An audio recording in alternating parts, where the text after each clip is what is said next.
I'm curious, what do you normally see with a retention? Normally it retains, and okay, I probably need to say this because contractual, we have a contract that our tutors and our students have to sign with us. The contract for the tutor specifically states that they will stay with us at least 6 months, minimum. I ask for a year. Like it says, we ask you for a year, but mandate 6 months. And we all know mandate doesn't, you can put mandate in there, but it doesn't mean anything. They can leave whenever they want because they're volunteer. However, we just say, look, if you just give us 6 months, and what we've noticed is when we change the vocabulary and we said, give us 6 months to a year. And then the other thing we do is we have an anniversary list that we keep that is through one of our programs. And so when they hit that 1 year, we say, congratulations, happy anniversary. So the other thing too is make sure you celebrate them, because every person wants to be acknowledged for what they're doing, especially if they're volunteering their time and their resources. Because not only really are you asking that volunteer to donate their time, but you're asking them for their resources, because we know it's gas money. And then we know, you're going to hit them up for money at some point. Giving Tuesday is a huge donation drive for, I believe, every adult literacy program and AE program in the state. So really, I mean, it's how do you engage them, and how you need to onboard volunteers like they're family members. Because really, if you think about it, I have family members that during Christmas, I'm like, can you stay on that side of the room? Because they were never onboarded correctly and you don't know enough about them to be around them all the time. With volunteers, if you onboard them as family, as part of your we call it the literacy family here. So if you onboard them as part of your literacy family, you'll notice that not only do they engage more with their students, but they also engage more with your program, and they're more up to talk about your program. And really, that's what you need. Word of mouth. There is no advertising like word of mouth. Man, this is great. And you also brought it into this kind of territory. Of course, it's fundraising. And what you mentioned with Giving Tuesday, though, that is fundraising, but it's also looking for donors. And I noticed on your website that you have a list of donors that meet a certain point. So the literacy lights. Yeah, our literacy lights. Yeah. Yeah. I was just curious, before we get into the other fundraising questions, is just like, that's a part of something that you guys do. Like, do you have an individual donor program?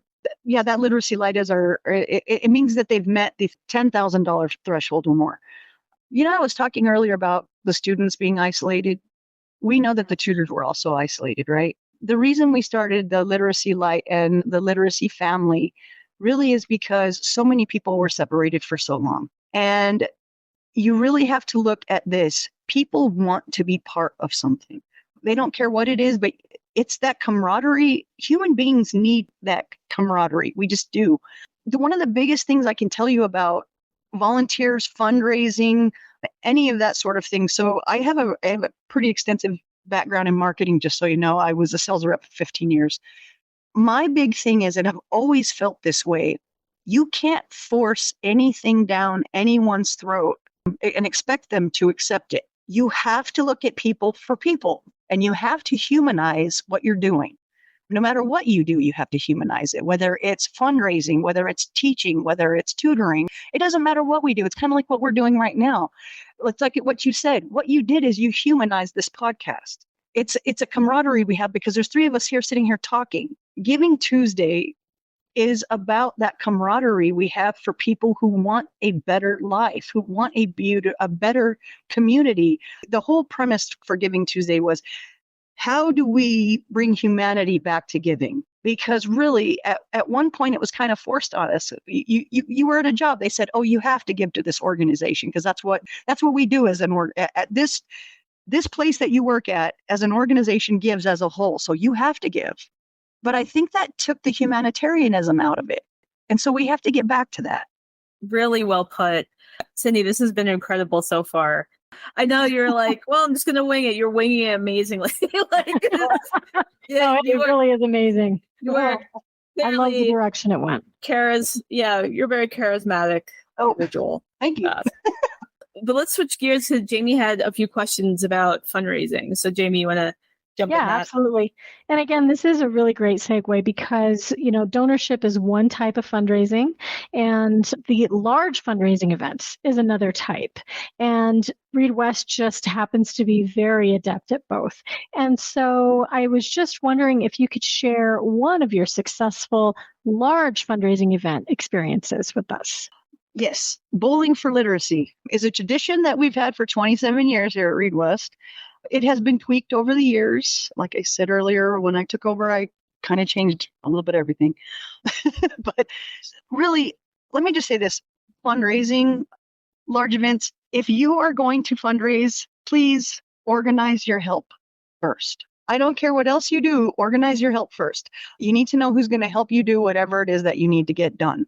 And if you have that done, then you can start delegating some of the chores that you have to do. So our Bowling for Literacy has happened for 27 years now.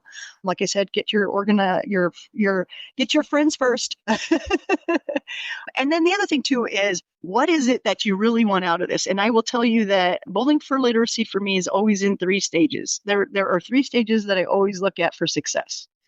My markers for success are exposure, financial, and fun or memorable. Okay. If you have those 3 things, that is success to us, because really exposure is our very first huge thing. Exposure is who doesn't know about us that needs us. So the reason we do fundraisings is not only for the financial gain, because as everybody knows, you have to be sustainable. So you have to do Absolutely.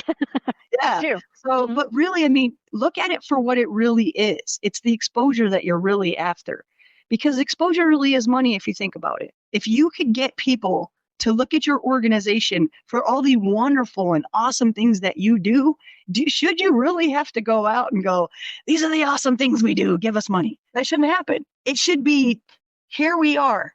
These are the amazing things we do. This is how we're going to help you. Oh, you own a business? Guess what?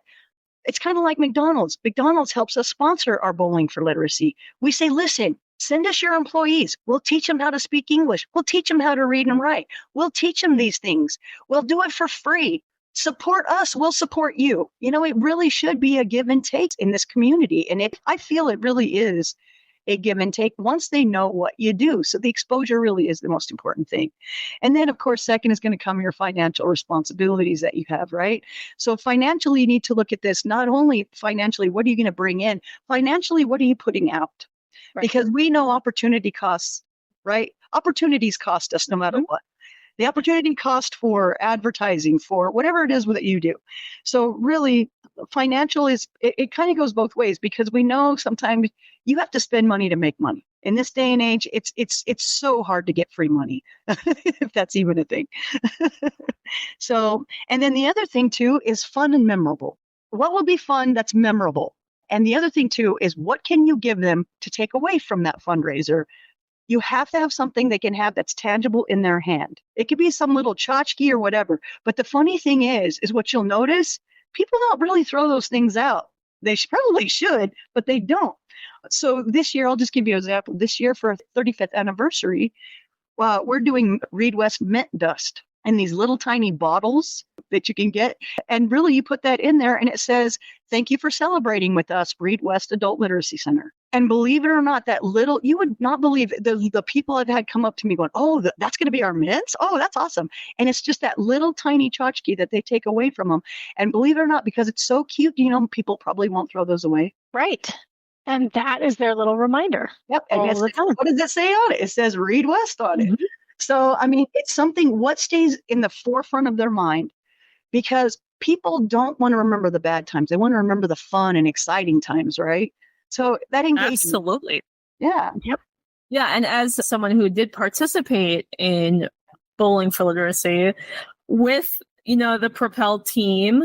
So some of us Propel people, and Matt Edelin from the state office was on our bowling team, and it was fun and it was memorable. And you guys had some great raffle prizes too. I'm trying to remember all of them, but the one thing I do remember was you had like a bucket of Lowe's stuff, like home improvement stuff. And I was like, if I had a home, not an apartment, but a house that I would have to fix, this is great. And I think you had like a an Instapot, and I was like, oh, this is great too. Yeah, so silent auction items. Yeah. So we do silent auction. We do 50-50, which is they buy a ticket for $1 and then we draw the number after, I think we did 3 games. Yeah. And then 50-50, you would get half the pot and then Reed West would get the other half of the pot. And then we had the basket of eggs. So if we drew your name, they would have you come up and draw an egg. And then we were had giveaways that way. So I really wish I could have been a part of that, because of the reschedule. Yes, this year, definitely. But because of the weather, for anybody that did participate, remember it was rescheduled because of a snowstorm, which doesn't happen here very often. But I wasn't able to participate, which made me very sad. I really look forward to next year's for sure. You know what the excellent thing is? Because we give away trophies too for first, second, and third place. You would not believe the competitive nature in these bowlers. The great thing about this is if you keep the same venue year after year, you're going to realize that people will start advertising for you because now they're competitive with other league teams. Oh, absolutely. Yes. Yeah. And the more of a competition that you make it, the easier it is for them to do your work for you. Oh, yeah. Fantastic. So if I can condense all this incredible stuff you're saying, it's just really what I'm hearing is community ties. So that, of course, is relationships and consistency, fun. You make sure you have your help team ahead of time.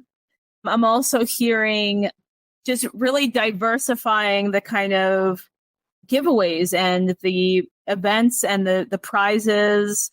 Like you just described multiple different things, trophies. Okay, but there's one big part that I left out. I probably should have said closer to the front of this. The other thing that is so important to us is that we also engage Special Olympics. We have a Hateman House also that participates, women's shelters and stuff like that. Community engagement is, I would say, so important, probably one of the most important things. We really want people to know that we are a charitable organization. We practice what we preach. We mean what we say what we mean what we say. We really want to make sure that we engage other organizations into what we do in our fundraising as well. And really, it's going to come right back to the humanitarianism. I'm telling you, you have to know that partnering with other organizations for your fundraising is to your benefit as well as theirs. And it really does let people know that you really do care, because we had 4 Special Olympic teams this year at our Bowling for Literacy, and I got them paid for by other businesses. They paid for their teams because we want everybody to be involved. We want everybody to have a voice in our fundraisers. Well, you actually went into a ton of really, really useful detail about, not just giving us an example of that successful experience, but those measures of success that you were talking about. You really covered that. Was there anything else that you would say is a measure of success for a large fundraising event? And, on that same vein, is there any advice that you would give to other programs who want to put on a large fundraising event? Yeah, organize your help first. Can't emphasize that enough, right? I cannot emphasize that enough. Man, I'll tell you, so we've got our 35-year anniversary coming up on August 17th. And as you know, we lost our venue this morning. And I've had this in place since April. So to lose it a month before it goes, in fact, it's a month today. So the reason I tell you organize your help first is because all my helpers are already looking for another venue. That's great. So that's why I said that way it's not all on just me. Because really, as the directors most know, that a lot of stuff just comes down to you, right? Jamie knows this. Yes. Yes. So yeah, but if you have your people in place, and the other great thing I always tell everybody is whenever you do get helpers, make sure they're not all in the same field. It's like when you have your board, make sure they're not all in one place. Right. That way, when they go out and start asking, it's not all in the same organizational places. It really does open up your field. So, and then the other thing too is have fun. So many people will forget that part. You get so bogged down in all the details, right? Right. And you just keep thinking, oh, I got to do this. Oh, I got to do that. Oh, I got this. But really think about this. You don't get into the nonprofit world to get rich. Never. Never. You get into education and the nonprofit world because you care. And so if you don't have fun with what you're doing, then stop doing it. Because when you care about something, it's fun to you. Like I tell people all the time, I'm like, I love my job. I love helping people. I mean, I love doing this. Thank you so much for all of that wonderful advice. I totally agree with you. It's very important to just love what you do, have fun with it, because I have done those large fundraising events where I have felt overwhelmed and bogged down, and it doesn't necessarily have to be that way. So thank you so much for that. Yeah, thank you so much again. So you told me so much that I did not know about literacy in this conversation. You got a lot of gems, but one thing is... Oh, absolutely, yeah. Yeah, clearly you're playing 4D chess here with adult literacy. The strategies that you've talked about and very, straightforward is just very clear. You're very strategic. It's great.